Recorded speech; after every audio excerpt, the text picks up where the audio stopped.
Did you hear that?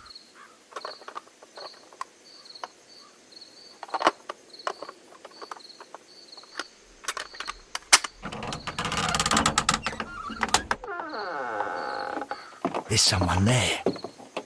I'm gonna collar him. I'll be right behind you. Police! Hold it right there.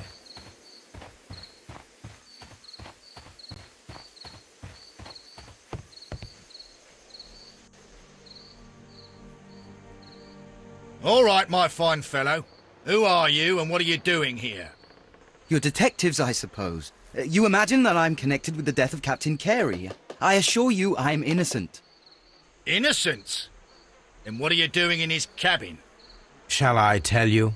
You came to retrieve what you had lost after killing Peter Carey, but we were here waiting for you. What is your name?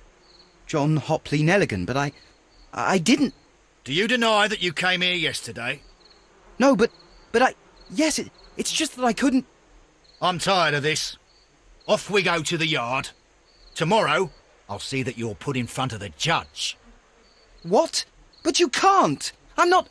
It's a terrible mistake! Enough! You can explain all of that to the judge. You're coming with me to the yard. But... In light of recent events, it seems evident that your coming here was unnecessary. All the same, I'm very grateful to you, Mr. Holmes. You are welcome, Inspector, but please don't be too hard on our young fellow. I would like to question him tomorrow morning.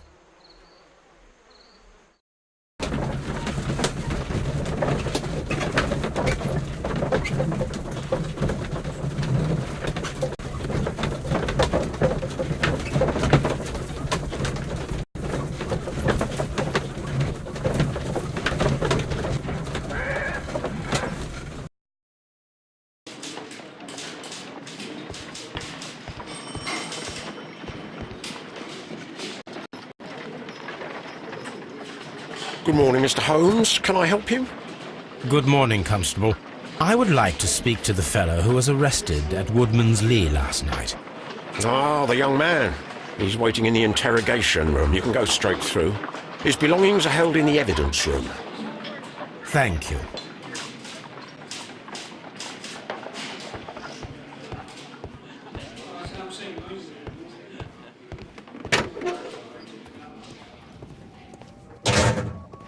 These are the suspect's belongings. A pocket knife. It was used to force the door of Peter Carey's cabin. A handkerchief with the initials JHN.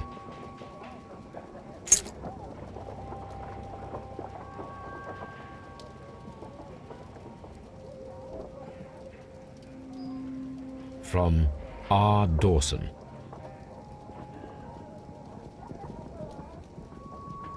To my friend and partner, 1883. Dawson. I've seen this name before. Perhaps my archive holds the answer. The notebook that we found on Peter Carey's cabin floor. These abbreviations mean something, but what?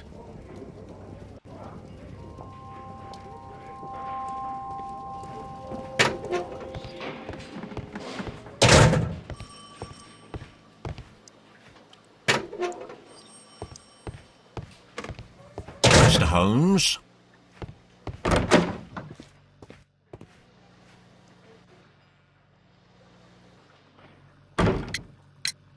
Does this notebook belong to you? Yes. But where did you find it? I did not know... I thought I'd lost it at the hotel. What do these abbreviations mean? Oh, no. I beg you, I can't. If I told you, it would only make things worse. But I will find out eventually, Mr. Nelligan. The sea knife was found near Carey's body. Tell me, Mr. Nelligan, did Mr. Carey try to defend himself or to attack you with it? I don't know. I didn't kill anyone. The police seized this valuable ring from you. Whose is it? I didn't steal it from anyone. It has always belonged to me. The ring's date of engraving is many years ago. You would have been a child then, hardly in any position to receive such an item from a partner.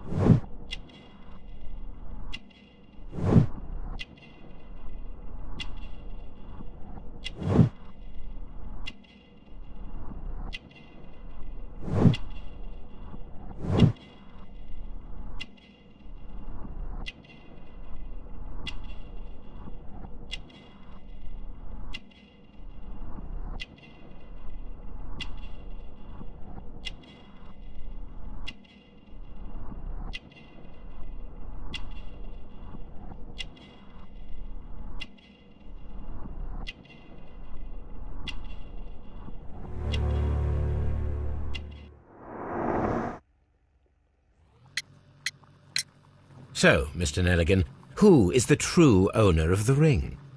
The ring is mine.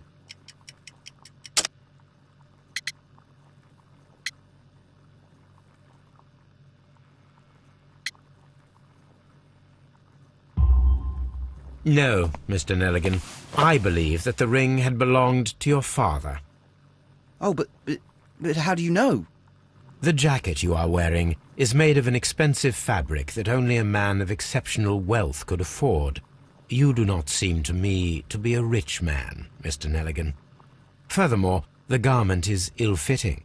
It is quite clear that it belonged to someone else, most probably your father. With your father gone and taking with him the family's wealth, as a little boy you had to find yourself a manual job, and it was most probably cleaning fish. You cut your hands often while working. I can tell from the scars.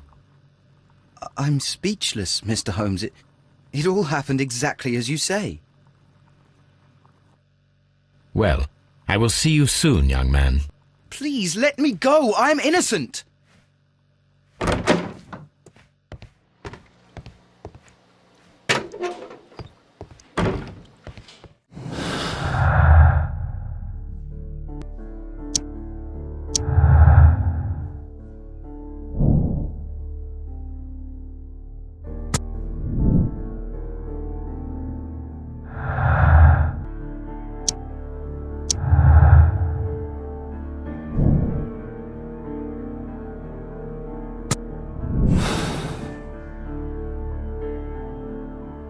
I need to stage a reconstruction. I'm sure that Watson would be happy to oblige.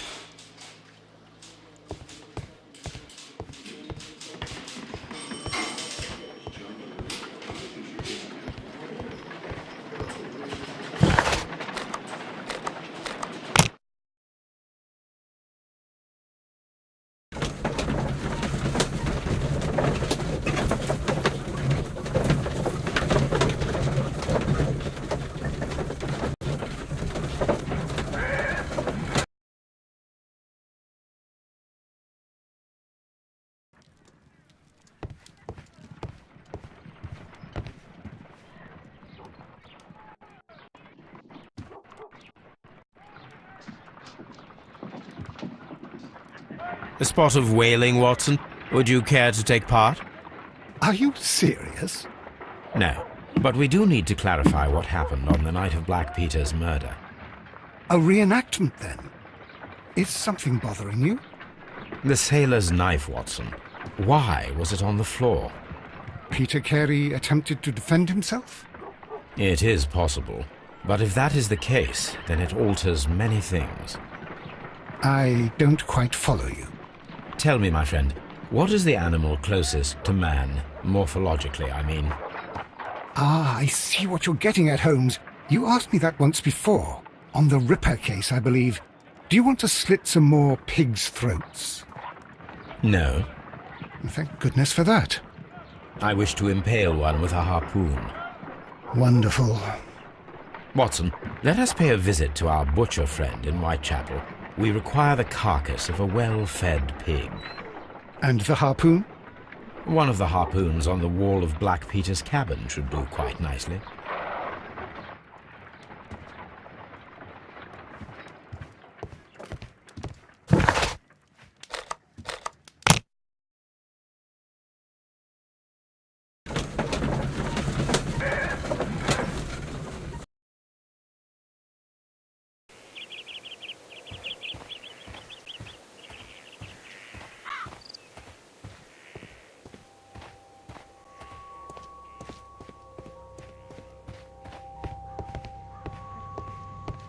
should do it.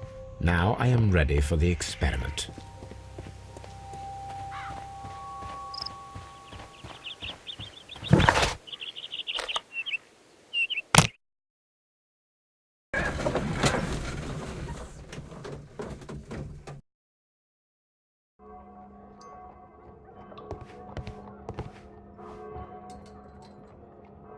Well, here we are in the preparation room. I can't say that I like the smell of it much. What do you intend to do?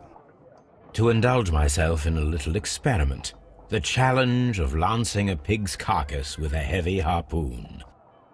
A little experiment? Stand aside, Watson. This might be dangerous.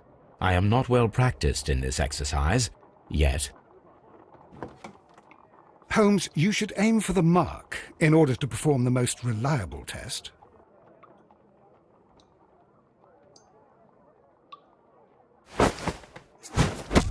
The harpoon has struck the body, but with insufficient strength to pierce it straight through.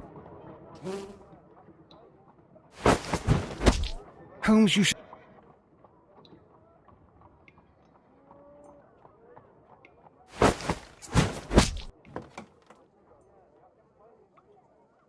This is the best possible result that I could get. Do you see, Watson? Throwing a harpoon and pinning a man to a wall requires either exceptional strength and training or diabolical luck. If it was luck, then it was a chance in 1,000 that night. Well, yes. Let us leave now. All right. But before we go, I suppose I'll have to pay for all these carcasses you've happily mangled. Very well, but please hurry. Of course.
What am I doing here? I've done nothing wrong.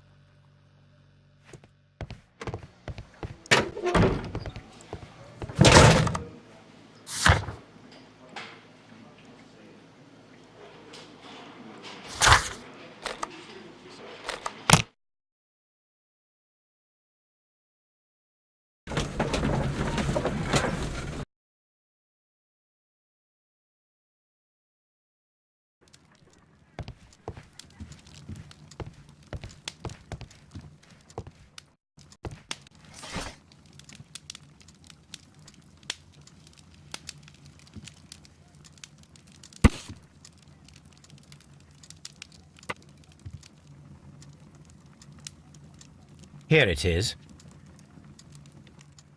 Now I begin to understand that young man's story, but I am still unclear as to what connects him with the murder. It is time to ask him.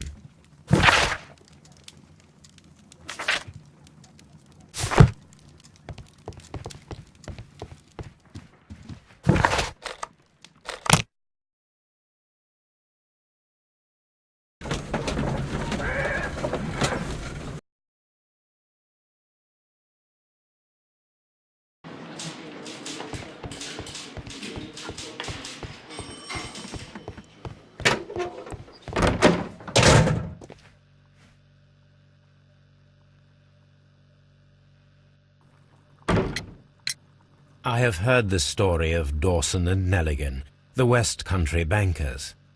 Yes, Joshua Nelligan was my father.